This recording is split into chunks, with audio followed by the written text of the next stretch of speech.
ഞാൻ ഉദ്ദേശിക്കുന്നത് ഈ ഒരു പഴയൊരു ഓൾഡ് സബ്വൂഫറിലാണ് guys. Hello friends, it's me Rizwan. അപ്പം ടോപ്പ് 5ലേക്ക് നിങ്ങൾക്ക് എല്ലാവർക്കും സ്വാഗതം. അപ്പോൾ ഗൈസ്, ഇന്ന് നമ്മളൊരു കിഡിലൻ വീഡിയോ ഇട്ട് എത്തിയിരിക്കുകയാണ്. അപ്പോൾ ഇന്ന് നമ്മൾ വെറൈറ്റി ആയിട്ടുള്ള ഒരു വീഡിയോ കൊണ്ടാണ് ഇന്ന് വന്നിരിക്കുന്നത് ഗൈസ്. ഇന്ന് വേറൊന്നുമല്ല, ഒരു കിഡിലൻ സബ്വൂഫറിൻ്റെ ആംപ്ലിഫയർ ബോർഡിൻ്റെ ഒരു കിഡിലൻ റിവ്യൂ ആണ് ഗൈസ് ഇന്ന് നമ്മൾ ചെയ്യാൻ പോകുന്നത്. ഗൈസ്, വീഡിയോയിലോട്ട് പോകുന്നതിന് മുമ്പ് എൻ്റെ ചാനൽ സബ്സ്ക്രൈബ് ചെയ്യുക, കൊടുത്ത് ബെല്ലൈക്കൻ കൂടി എനേബിൾ ചെയ്യുക. അപ്പോൾ നമുക്ക് നേരെ വീഡിയോയിലോട്ട് പോകാം.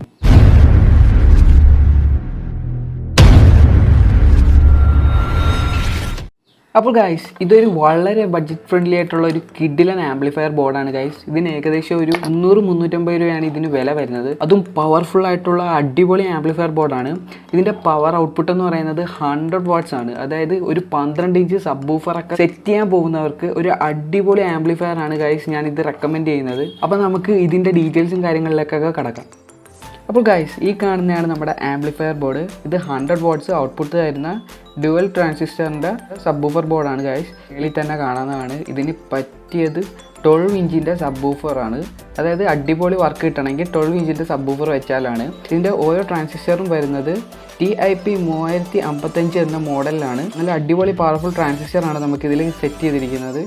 അതുപോലെ തന്നെ നല്ല ബിൽഡ് ക്വാളിറ്റിയും ഇവരിതിൽ തരുന്നുണ്ട്.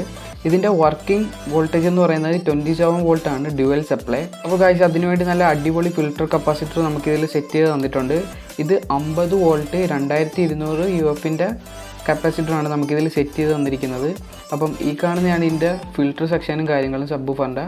അതുപോലെ തന്നെ നല്ല അടിപൊളി ക്വാളിറ്റി കമ്പോണൻസ് വെച്ചാണ് ഈ ഒരു ആംപ്ലിഫയർ ബോർഡ് ചെയ്ത് തന്നിരിക്കുന്നത് നമുക്ക്.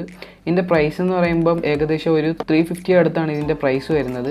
അടിപൊളി സബ്വൂഫർ ആംപ്ലിഫയർ ആണ്. ഈ കാണുന്ന പോർട്ടിലാണ് നമ്മൾ ഇതിൻ്റെ ഇൻപുട്ട് ഓഡിയോ കൊടുക്കുന്നത്. അപ്പം ഈ കാണുന്നതാണ് നമ്മുടെ വോളിയം കൺട്രോൾ സെറ്റ് ചെയ്തിരിക്കുന്നത്. ഗൈസ്, വോളിയം കൺട്രോൾ ഞാനിപ്പോൾ സെപ്പറേറ്റ് സെറ്റ് ചെയ്തിരിക്കുന്നതാണ്. ഈ ബോർഡിൻ്റെ കൂടെ അവൈലബിൾ അല്ല പൊട്ടൻഷ്യോമീറ്ററും. അത് 100K ആണ് ഞാൻ സെറ്റ് ചെയ്തിരിക്കുന്നത്. അതുപോലെ തന്നെ ഇതിൻ്റെ ബാക്കിലാണ് നമുക്ക് ഇതിൻ്റെ സ്പീക്കർ കണക്ഷൻ വരുന്നത്. ഈ കാണുന്നതാണ് സ്പീക്കർ കണക്ഷൻ്റെ പ്ലസ്. അതുപോലെ തന്നെ ഇവിടെ സ്പീക്കർ കണക്ഷൻ്റെ മൈനസ് ആണ്. അങ്ങനെ അടിപൊളി പ്രിൻറ്റഡ് ആയിട്ടുള്ള CB ബോർഡിലാണ് നമുക്ക് ഈ ഒരു ആംപ്ലിഫയർ ബോർഡ് ചെയ്ത് തന്നിരിക്കുന്നത്. എന്തുകൊണ്ടും അടിപൊളി ആംപ്ലിഫയർ ആണ് ഗൈസ്. ഇത് വാങ്ങിക്കാനുള്ള ലിങ്ക് ഉണ്ടെങ്കിൽ ഞാൻ ഇടാം, ഇല്ലെങ്കിൽ നിങ്ങളുടെ അടുത്തുള്ള ഇലക്ട്രോണിക് ഷോപ്പിൽ കിട്ടുന്നതാണ്. ഇത് മെയിനായിട്ട് നമുക്ക് കേടായ പഴയ ഹോം തിയേറ്റേഴ്സിലൊക്കെ അടിപൊളിയായിട്ട് സെറ്റ് ചെയ്യാൻ പറ്റുന്ന ഒരു ആംപ്ലിഫയർ ബോർഡാണ്. അതും വളരെ ചെറിയ രീതിയിലാണ് ഇത് ചെയ്തിരിക്കുന്നത്.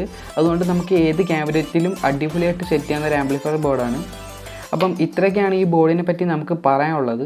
അപ്പോൾ ഗൈസ്, ഞാൻ ഈ ഒരു ആംപ്ലിഫയർ വെക്കാൻ ഉദ്ദേശിക്കുന്നത് ഈ ഒരു പഴയൊരു ഓൾഡ് സബ്വൂഫറിലാണ് ഗൈസ്. ഒരു പഴയ 8 ഇഞ്ചിൻ്റെ സബ്വൂഫറാണ്. ഞാനിത് റീസ്റ്റോർ ചെയ്തെടുത്താണ്. ഏകദേശം ഒരു 8 വർഷം പഴക്കം കാണും ഈ ഒരു സബ്വൂഫറിന്. ഞാൻ കംപ്ലീറ്റ്ലി റീസ്റ്റോർ ചെയ്തെടുത്തൊരു സബ്വൂഫറാണ് ഗൈസ്. അപ്പോൾ ഇതിൻ്റെ ടെസ്റ്റ് ക്യാപ്പൊക്കെ ഞാൻ തന്നെ ഉണ്ടാക്കിയാണ്. അപ്പോൾ ഞാൻ ഈ ഒരു ആംപ്ലിഫയർ ബോർഡ് ഈ ഒരു ബൂഫർ ബോക്സിലാണ് സെറ്റ് ചെയ്യാൻ ഉദ്ദേശിക്കുന്നത്. ഇപ്പോൾ 8 ഇഞ്ചിൻ്റെ ഒരു സബ്വൂഫറാണ്. ഈ ഒരു ആംപ്ലിഫയർ ബോർഡിന് പറ്റിയിരിക്കുന്ന ഒരു 12 ഇഞ്ച് സബ്വൂഫറാണ്. അപ്പോൾ ഗൈസ്, ഇതിൻ്റെ വർക്ക് നിങ്ങൾക്ക് കാണിച്ചു തരണമെന്നുണ്ട് ഗൈസ്. പക്ഷേ എൻ്റെ കയ്യിൽ ഇത് വർക്ക് ചെയ്യാനുള്ള 27 വോൾട്ടിൻ്റെ ട്രാൻസ്ഫോമർ ഇല്ല ഗൈസ്. അത് കാരണമാണ് നിങ്ങൾക്ക് വർക്ക് ചെയ്യാൻ കാണിച്ചു തരാൻ പറ്റാത്തത്. ഉറപ്പായിട്ടും മറ്റൊരു വീഡിയോയിൽ ഞാൻ ഇതിൻ്റെ വർക്കും കാര്യങ്ങളൊക്കെ കാണിച്ചു തരുന്നതാണ് ഗൈസ്. അപ്പോൾ ഈ ഒരു വീഡിയോ ഇഷ്ടപ്പെട്ടിട്ടുണ്ടെങ്കിൽ തീർച്ചയായിട്ടും ലൈക്ക് ചെയ്യുക, ഷെയർ ചെയ്യുക, സബ്സ്ക്രൈബ് ചെയ്യുക. ഇതിൽ നല്ല വീഡിയോ ആയിട്ട് നമുക്ക് ഇനിയും കണ്ടുപിട്ടാം. അതുവരേക്കും ബൈ.